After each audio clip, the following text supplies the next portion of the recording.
Hello friends, welcome to కీర్తి వంటిల్లు.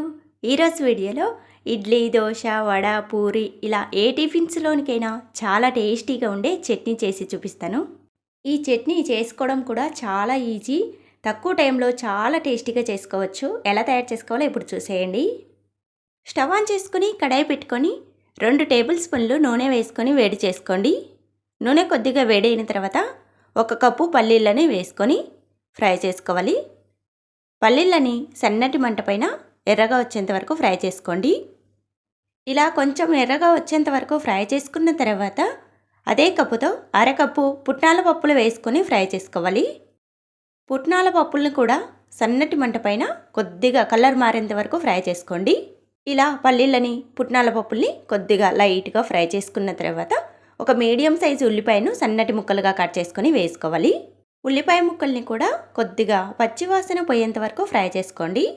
వీటన్నిటిని కూడా సన్నటి మంట పైన ఫ్రై చేసుకోవాలి. ఇందులోనే 10 వెల్లుల్లి రెబ్బల్ని పొట్టు తీసుకొని వేసుకోవాలి. ఉల్లిపాయ ముక్కల్ని కూడా లైట్గా పచ్చివాసన పోయేంత వరకు ఫ్రై చేసుకున్న తర్వాత ఒక మీడియం సైజు టమాటాను సన్నటి ముక్కలుగా కట్ చేసుకొని వేసుకోవాలి. టమాటా ముక్కలు కూడా ఇలా కొద్దిగా మెత్తగా అయ్యేంత వరకు కలుపుకుంటూ ఫ్రై చేసుకోవాలి. అన్నిటినీ ఒకేసారి వేసుకొని ఫ్రై చేసుకోకూడదు. ఇలా ఒకదాని తర్వాత ఒకటి వేసుకుంటూ ఫ్రై చేసుకోవాలి. టమాటా ముక్కలు కూడా కొద్దిగా మెత్తగా అయ్యేంత వరకు ఫ్రై చేసుకున్న తర్వాత 1 టీ స్పూన్ జీలకర్ర వేసుకోవాలి.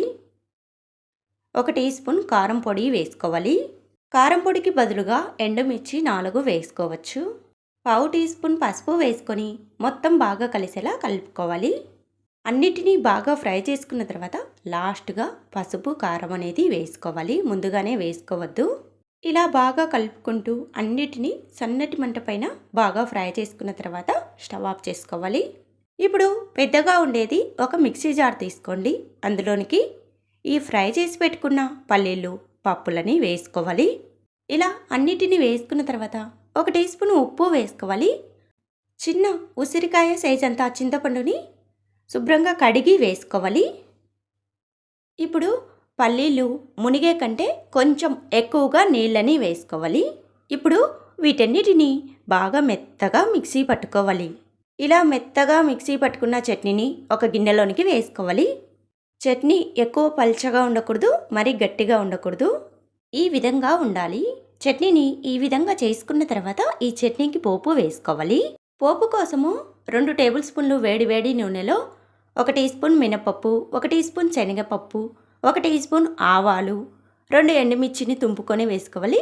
కొద్దిగా కరివేపాకు వేసుకొని బాగా ఫ్రై చేసుకొని ఈ చట్నీలో వేసుకొని కలుపుకోవాలి. ఈ చట్నీ ఏ టిఫిన్స్లోనికైనా చాలా బాగుంటుంది. తప్పకుండా ట్రై చేసి చూడండి.